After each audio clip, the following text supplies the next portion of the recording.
Desculpe o atraso. Aliás, a gente sempre atrasa, marca 9 horas, sempre está atrasando, mas vamos melhorar.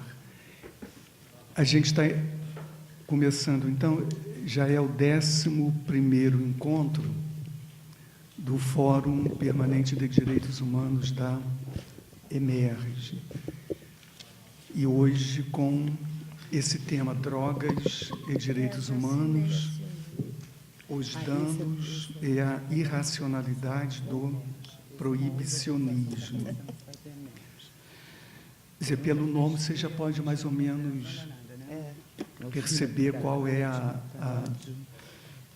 posição até da mesa, né? O tema já um pouco, eu acho que anuncia isso. E dos palestrantes da mesa de hoje, que são, primeiro, Maria Lúcia Caram, que é juíza, já aposentada, aí por razões... Pode falar isso? O quê? Por que você se aposentou? Você quis, assim? Não. Pode, mas Pode. enfim, me aposentei porque eu queria ter liberdade. Tá, isso. Então, é porque a Maria Lúcia foi tão assim, perseguida aqui no tribunal e ela... Então, é isso aí. Ela, naquela época, não dava muito para suportar, ela então resolveu sair, mas continuou militando, né, na luta pelos direitos humanos, na luta por um direito crítico, com uma reflexão sobre o próprio trabalho do juiz, que é a proposta aqui desse Fórum de Direitos Humanos. E a Maria Lúcia tem um trabalho teórico fundamental sobre várias questões jurídicas. Ela já tem inúmeras obras fundamentais para a compreensão de várias questões ligadas ao direito. Ela tem um livro que já é clássico, que é de penas... De crimes, penas e... De crimes, penas e fantasias, que é um livro, quem faz a apresentação do livro, a primeira edição já tem mais de 20 anos, né? 25 anos, é quase. Acho que 91. Não, 91, então não tem. Não tem. Tá, achei até que era antes.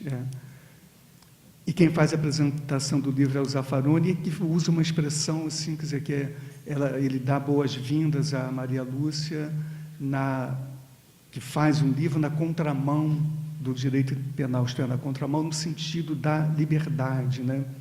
E o ano passado a Maria Lúcia lançou uma pequena coleção de 7 pequenos livros, tudo de uma vez, que tem esse nome, Escritos sobre a Liberdade, que são livrinhos pequenos, são 7 livrinhos, mas que são assim grandiosos, né, pela fundamentação, e cada um é sobre um tema específico, mas dentro desse tema geral, Escritos sobre a Liberdade, que é a grande questão que a gente tenta trabalhar aqui nesse fórum.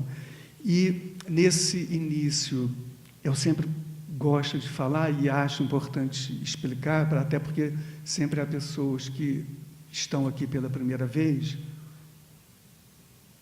que este Fórum de Direitos Humanos, ele foi iniciado em agosto do ano passado, já fez um ano. Hoje é a 11ª reunião, a proposta era fazer todos os meses, mas ainda em janeiro e fevereiro, aquela situação de férias, então não houve a reunião. Mas o fórum foi iniciado em agosto do ano passado, e foi um fórum que partiu de uma reivindicação de um grupo de juízes jovens. 2 deles participam aqui da coordenação do fórum, que são Rubens Casara, que já está aqui, e Alexandre Correia Leite, que deve chegar daqui a pouco. E além de outros juízes que aliás, era o grupo que forma ainda, né, Rubens, o MMFD, embora que é o Movimento da Magistratura Fluminense para a Democracia, eu acho que é mais uma marca, né, uma marca assim, da posição radical pela democracia, pela tentativa de fazer no seu trabalho uma crítica ao direito. E a ideia desse fórum é exatamente isso, de estabelecer, de criar, de produzir um espaço de reflexão crítica sobre o direito, sobre o próprio trabalho do juiz, né? Que trabalho é esse, né? E para que serve isso, afinal?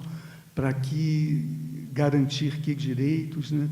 E o fórum tem, então, sido realizado durante esses meses todos, sempre com essa perspectiva aí de luta, de crítica e de reivindicação por um direito que garanta efetivamente todos os direitos de todos, e não só de pequena parte dos privilegiados. E hoje também, por coincidência assim, a vinda aqui da Maria Lúcia, e ia explicar aqui, porque aqui ainda não está o Mr. Jack Cole, que é diretor executivo, daí não vou falar porque meu inglês é muito ruim, é de uma organização dos Estados Law Unidos. Enforcement Against Prohibition. Isso, que é essa organização americana, que já há muitos anos, a Maria Lúcia vai esclarecer isso, né? Ela vai iniciar, então, essa exposição, que é uma organização que luta contra o proibicionismo, contra a criminalização das condutas referentes ao uso e à comercialização das drogas. Mas isso aí ela vai explicar isso, né? E ele chegou agora de Atlanta, está vindo para cá do Galeão, ele já vem direto para cá, e que ele tem outro compromisso à tarde, acho que depois de amanhã, mas daqui a pouco ele chega, aí ele complementa, então. Mas aí o que há também que eu queria também mencionar hoje, marcar hoje, é porque a gente mudou o cartaz do fórum. Não sei se vocês já viram o cartaz, esse é um cartaz novo, a gente tinha um outro cartaz, era um outro desenho que a Emerge fez, a gente achou bom aquele cartaz, mas resolveu mudar. Agora é um cartaz assim, não sei se todo mundo viu. Aí eu preciso explicar por que é esse cartaz. Isso aqui é um desenho, esse desenho aqui, que é lindíssimo, ele está aqui reproduzido, não aparece tanto a beleza dele, mas é um desenho de um pintor russo, Malevich, Malevich, Malevitch. Eu conheci o Malevich, agora, a obra dele, no primeiro semestre, quando houve uma exposição no Centro Cultural do Banco do Brasil, sobre os pintores russos do início do século XX, aquele início do século XX, antes, durante e depois da Revolução Russa, quando havia na Rússia uma eclosão revolucionária muito grande, também evidente nas artes, né? E nessa exposição que houve no Centro Cultural, Banco do Brasil, foi uma exposição belíssima sobre os pintores russos desse início do século. Eram muitas obras lindíssimas. Eu nunca tinha ouvido falar no Malevich, ou se tinha ouvido falar, tinha me esquecido. Só conhecia de dezenas de pintores maravilhosos. Eu só conhecia o Chagall e o Kandinsky. O Chagall, aliás, foi iniciada semana passada, uma exposição também que deve ser imperdível, do Chagall, no Museu Nacional de Belas Artes. E aí eu fiquei assim, admirado, né, assim, perplexo com a importância do Malevich. Aí havia vários livros, né, sobre ele, e a exposição é belíssima. Ele era o grande artista revolucionário no começo do século XX, na Rússia. Depois da Revolução, em 1917, ele foi nomeado presidente da Comissão Nacional de Arte. Depois ele passa para uma outra escola, a Escola de Arte, que era dirigida por Chagall, depois que Chagall vai morar em Paris, né? E o Malevich funda um grupo chamado UNOVIS, U-N-O-V-I-S, que era um grupo que ele pretendia que fosse formado por promotores da nova arte, que é um nome bonito, né? Promotores da nova arte. É um grupo comprometido com uma radical oposição ao academicismo. No livro está ao academismo, mas é assim, essa oposição ao academismo. E ele fez assim, uma obra revolucionária, tanto na realização da obra de arte, como também nos métodos de ensino, né? Ele cria um grupo, ele cria o método fundado em trabalhos de grupo. Então, enfim, ele faz naquele momento histórico, né, antes e durante e depois da Revolução Russa, que foi certamente o momento mais importante da história um dos mais importantes da história da humanidade, não sei se o mais, mas com a importância política, né, da Revolução Russa. E eram muitas obras nessa exposição do Malevich, e há também um documentário, ele falando sobre as ideias revolucionárias dele, as ideias de transformação.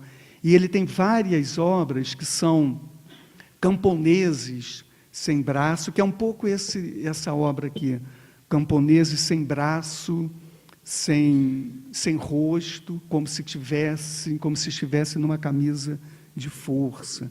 Aí eu achei isso interessante, aí a gente conversou, eu, Rubens, Alexandre, vamos fazer tal.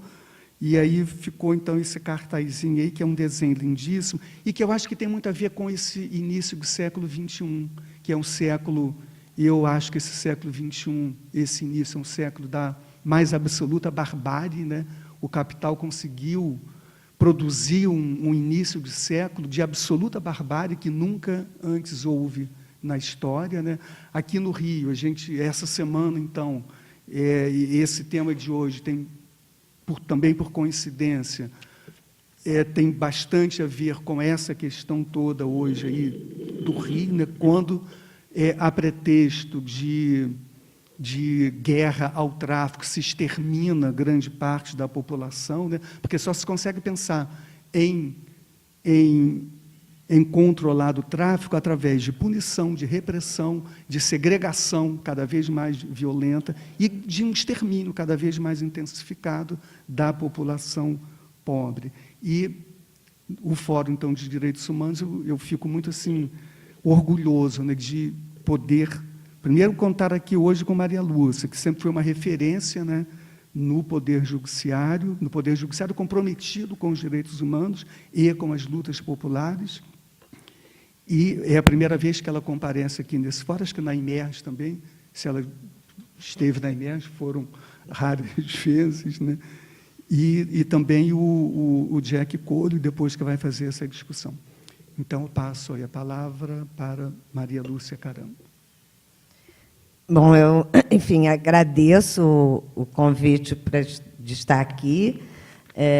Fico, efetivamente, muito feliz, né, de ver, enfim, de estar na EMERJ, né, de ver a EMERJ fazendo um fórum de direitos humanos, sob a direção do Verânia. É quase inacreditável. Quando eu ouvi falar que...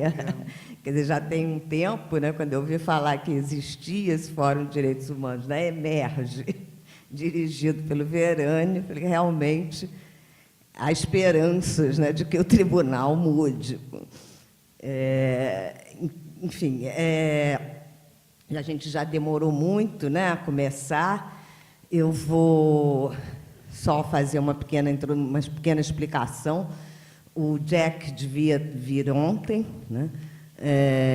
Mas, enfim, houve um problema, ele só obteve o visto ontem, e, portanto, teve que adiar a viagem. Como o Sérgio falou, ele está chegando e vai, enfim, vai estar aqui especialmente para os debates. De qualquer maneira, eu ia traduzir, né, porque, enfim, ele não fala português, e então eu vou fazer, quer dizer, o que eu vou falar o que ele iria falar, né? Já em português, que eu já fiz a tradução e, portanto, vou reproduzir a fala dele. E ele usa PowerPoint, coisa que eu nunca usei. Vai ser a minha estreia com PowerPoint, mas acho que eu e o Ivan vamos fazer tudo direitinho.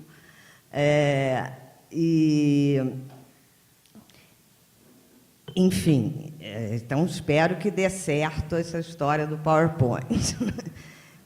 Eu nunca fui de fazer, eu só gosto de falar, de ler e tal, né? Eu e Verânia somos, embora eu goste de computador, mas eu e o Verânia somos de um outro tempo, né? A gente só fala e lê. Mas